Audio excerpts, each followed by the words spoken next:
सही है, आप पॉजिटिव भी हैं, आप राइट भी हैं, आप कम्युनिकेट भी अच्छा कर रहे हैं, लेकिन उसके बावजूद भी आज मार्केट में ऐसा क्या हो रहा है जिसके कारण सबसे ज्यादा सफरिंग हो रहा है एक एंटरप्रेन्योर का? दो शब्द आपने सुने कोई? एक होता है रेड ओशन और एक होता है ब्लू ओशन। ये सुना है आपने? Okay, what do you mean by red ocean और what do you mean by blue ocean? देखिए, आपका स्ट्रैटेजी सही है, आपका डायरेक्शन भी सही है, आप पॉजिटिव भी है, लेकिन 90% बिजनेसमैन स्टिल सफर क्योंकि there is a lot of competition. आपने प्राइस रखी, आपने अच्छा इनोवेशन किया, आपने अच्छा इनोवेशन करने के बाद एक अच्छा प्रोडक्ट लेके आए, अच्छा प्रोडक्ट लेके आए थे, थोड़े दिन बाद कॉपी हो गया। आपने प्राइस रखी 100 रुपया, अगले ने प्राइस रख दी 80 रुपया। आपने कहा यार अब मैं क्या करूं, फिर से वापस से नया प्रोडक्ट लाना पड़ेगा, और नया प्रोडक्ट लाऊंगा तो फिर से क्या होगा? फिर से एक्सपेंसेस होंगे, फिर से एक्सपेंसेस होंगे, फिर क्या होगा? वो एक्सपेंसेस कहां से आएंगे बताइए? प्रॉफिट से आएंगे। तो क्या कम हो गया? प्रॉफिट कम हो गया। प्रॉफिट कम हो गया तो अब प्रॉब्लम क्या हो गया? अब वापस से रिसर्च में पैसा नहीं लगा पाओगे। अच्छा, मान लो फिर से रिसर्च किया, 6 महीने बाद फिर से आपने कुछ नया लेके आए, अब उसके बाद क्या होने वाला है? उसके बाद क्या होने वाला है? सेम वही काम होने वाला है। मेरे कई सारे पूना से क्लाइंट्स ऐसे हैं जो पहले 40% का प्रॉफिट एंजॉय करते थे, आज की डेट में 10% का प्रॉफिट एंजॉय कर रहे हैं। और थोड़े दिन पहले एक बदलाव हुआ मार्केट के अंदर।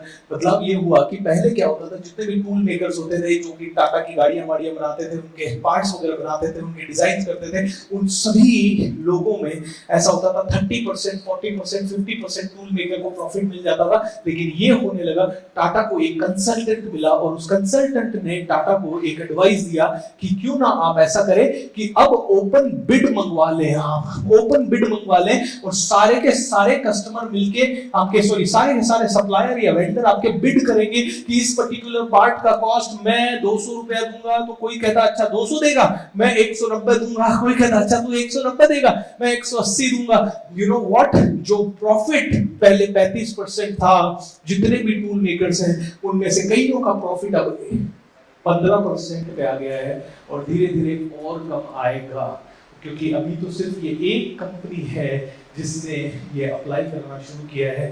धीरे धीरे अगला आएगा। अभी क्या हो रहा है, सारे के सारे लोग किधर जा रहे हैं? एक कौन सी स्ट्रेटजी आ गई है? रेड ओशन होता जा रहा है। रेड ओशन मतलब खून से सना हुआ समुद्र, खून से सना हुआ।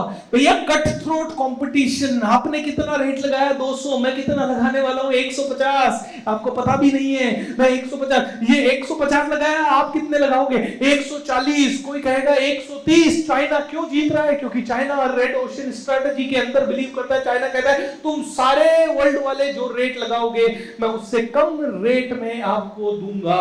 अब मुझे ये बताइए, ये रेड ओशन में किसी भी बिजनेसमैन का हैप्पी रहने का कितना परसेंट चांस है? कितने परसेंट चांस है बताइए? कितने परसेंट चांस है? Come on tell me fast. 0%। तो हमें कहां से कहां जाना है? हमें कहां से कहां जाना है? रेड टू ब्लू जाना है। सभी लोगों को जियो ने कहा आप अपना डेटा मुझे दे दो, आपको 1 साल फ्री में फोन। कितना बिल आता है तुम्हारा?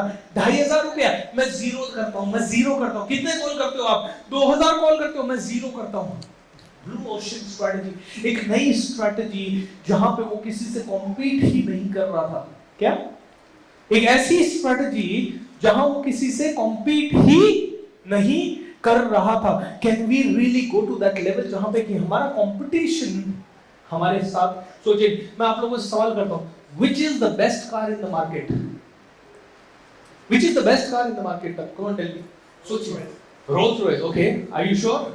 मतलब क्या है, इन सभी कंपनियों ने अपना अपना यूनिकनेस कहीं ना कहीं फाइंड आउट किया है। Okay, they are all selling the cars, alright, they are all selling the cars and they are all the best. Mercedes अपने सेगमेंट में बेस्ट है, मारुति अपनी सेगमेंट में बेस्ट है, टोयोटा अपने सेगमेंट में बेस्ट है, वोल्वो अपनी जगह पे बेस्ट है, हर कार अपनी जगह पे बेस्ट है। मैं कहने का मतलब है हम में से हर एक व्यक्ति अपने बिजनेस में बेस्ट हो सकता है। हमें अपना blue ocean strategy find out करना है। देखिए, ब्लू ओशन स्ट्रेटजी में कई बार कॉम्पिटिटर को पता ही नहीं होता कि आप कर क्या रहे हैं। कॉम्पिटिटर क्या कॉपी कर सकता है? बीएसआर का कंटेंट। Am I right? अगर मेरे फील्ड के कॉम्पिटिटर की बात करूं कोई भी, या मैं किसी का कॉम्पिटिटर अगर बनूं, तो मैं क्या कॉपी कर सकता हूं वहां से? What can I copy? What can I copy? Content. What can I copy? Venue. What else can I copy? Maybe the target market, maybe I can go to the same customer. और क्या copy कर सकता हूँ? Maybe the price, और क्या copy कर सकता हूँ? Business model. Maybe the similar kind of team. What else? Business model.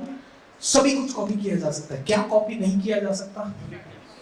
क्या कॉपी नहीं किया जा सकता? ऐसा आइडिया कॉपी नहीं किया जा सकता, मेरा माइंड को कॉपी नहीं किया जा सकता, और मेरे माइंड में जो स्ट्रैटेजी है उसी को बोलते हैं ब्लू ओशन स्ट्रैटेजी। इस ओशन स्ट्रैटेजीज में हमें एक स्ट्रैटेजी के बाद दूसरी, दूसरे के बाद तीसरी, तीसरी के बाद चौथी, चौथी के बाद पांचवी, पांचवी के बाद छठी, छठी के बाद सातवीं, सातवीं के बाद आठवीं, आठवीं के बाद नवीं, नवीं के बाद अलग अलग स्ट्रैटेजीज लाते रहना पड़ेगा। Nowhere, no time we can say कि हमारी सारी स्ट्रैटेजी। आपने कहा सेल्स नहीं हो रहा, where is the strategy? Sales के लिए अलग से स्ट्रैटेजी, कौन सी ऐसी यूनिक स्ट्रैटेजी हमारी बनी जिसने कि हमें सेल्स ज्यादा दे दिया, और कौन सी ब्लू ओशन स्ट्रैटेजी बनी? देखिए ब्लू ओशन को समझिए, एक उदाहरण देता हूं आपको, बहुत अच्छे से समझ में आ जाएगा। हार्ले डेविडसन कंपनी जानते हैं क्या करती है? बाइक्स बनाती है। आपको पता है उस बाइक बनाने वाली कंपनी में कितना परसेंट सेल बाइक नहीं बनाने से होता है?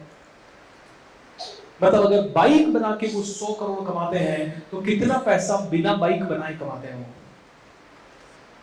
आपको पता है 35% वो कंपनी बाइक के जो पार्ट्स बनाती है या बाइक के एक्सेसरीज बनाती है, जैकेट या जूते या बाइक को सजाने के इक्विपमेंट्स, 35% से ज्यादा रेवेन्यू उसका वहां है। एप्पल कंपनी आपने सुना है, आपको लगता है एप्पल का मेन प्रोडक्ट क्या है?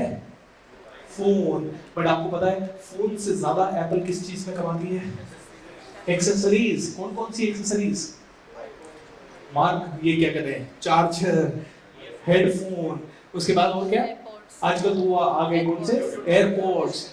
आपको बिलीव नहीं होगा, airport alone is a very very very big business model. Airport जितना बड़ा बिजनेस मॉडल है उतना बड़ा, और अब एप्पल के साथ साथ दूसरे लोग कुछ, iTunes is making a lot of money. ये क्या है? ब्लू ओशन स्ट्रेटजी है। भैया तुम लोग फोन में कंपीट करो मुझसे, ओके? मेरा फोन तुम कंपीट करना चाहते हो, मेरा लैपटॉप तुम कंपीट करना चाहते हो, करो ना। मैं तो चाहता हूं कि तुम मेरे लैपटॉप से कंपीट करो, मैं तो चाहता हूं तुम मेरे फोन से कंपीट करो, मैं तो चाहता हूं तुम मेरे प्रोडक्ट से कंपीट करो, क्योंकि तुम समझ ही नहीं पा रहे हो मैं क्या कर रहा हूं। Okay, it's a blue ocean strategy, it's a blue ocean strategy. Blue ocean strategy में लोग आपसे किसी दूसरी चीज के लिए लड़ रहे हैं। मैकडॉनल्ड से लोग बर्गर किंग कहता है मैकडॉनल्ड हम तुझसे लड़ेंगे क्योंकि तू हमसे अच्छा बर्गर नहीं बना सकता। बर्गर किंग कहता है मैं तुझसे अच्छा बर्गर बना के दिखाऊंगा, और उसने बढ़िया दुकान सजा दी बर्गर किंग। फिर बर्गर किंग के कंपटीशन में आया जंबो किंग करके कि मैं तुमसे और बड़ा बर्गर दूंगा। मैकडॉनल्ड ने बर्गर बना के ये लोग को, लेकिन इन गधों को पता ही नहीं मैकडॉनल्ड का मेन बिजनेस है रियल एस्टेट। मैकडॉनल्ड का मेन बिजनेस क्या है? मतलब मेन बिजनेस, भले वो प्रमोट नहीं करता कि वो उसका मेन बिजनेस है, लेकिन आज 40,000 से ज्यादा उसके आउटलेट्स हैं। 40 लाख, सॉरी। मतलब it's a huge game. Blue ocean strategy में आदमी कहीं और काम करता रहता है, आपका कॉम्पिटिटर कहीं और दिमाग लगाता रहता है, और आप कहीं कुछ और ही करके निकल जाते हो। रातों रात आप अमीर बन जाते हो, रातों रात आपका गेम बदल जाता है, रातों रात जिंदगी बदलने की बात हो जाती है, रातों रात सब कुछ शिफ्ट हो जाता है। दोस्तों ये है blue ocean strategy. Blue ocean strategy में हमें दिमाग लगाना है। हम जो अपना मेन काम कर रहे हैं अब उसी में कैसे अलग से दिमाग लगाएं कि जिससे कि बहुत काम हो जाए। Your strategy should be blue ocean strategy। Blue ocean strategy मतलब मुझे करना है कॉपी, भैया मैं इनका कॉपी करूंगा क्योंकि इनसे बेस्ट जो है वो लूंगा, मैं आप सभी से बेस्ट मैं लूंगा, आपका बेस्ट लूंगा। सर आप पॉलिटिक्स में क्या कर रहे हो? आपका बेस्ट मैं लेना चाहूंगा। मैम आपका बेस्ट मैं लेना चाहूंगा, आपका बेस्ट मैं लेना चाहूंगा, आपका बेस्ट मैं लेना चाहूंगा। लेकिन ये सभी का बेस्ट लेके what can I create unique, what can I create different? क्योंकि मुझे कार तो बनानी है, मैं दूसरे को कार बनाने से रोक नहीं सकता। मैं खुद का मर्सिडीज बेंज बना रहा हूं, मैं ऑडी को रोक नहीं सकता, मैं BMW को रोक नहीं सकता, लेकिन मैं अपनी कार में कुछ अलग ला सकता हूं, अपनी खुद की एक लेगेसी क्रिएट कर सकता हूं। And that is what I need to do.